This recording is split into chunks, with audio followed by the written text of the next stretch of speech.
Este video es sencillamente una obra maestra.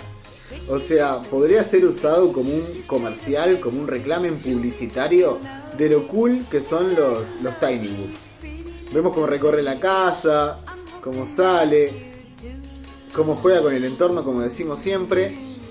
Y lo genial que son los Tiny, lo genial que se ven desde afuera. Estamos acostumbrados a verlo con las gafas, pero pocas veces lo vemos así. Como parece un insecto realmente, parece un bichito y ahí vuelve. La verdad que uno de los mejores videos que he visto en este último tiempo.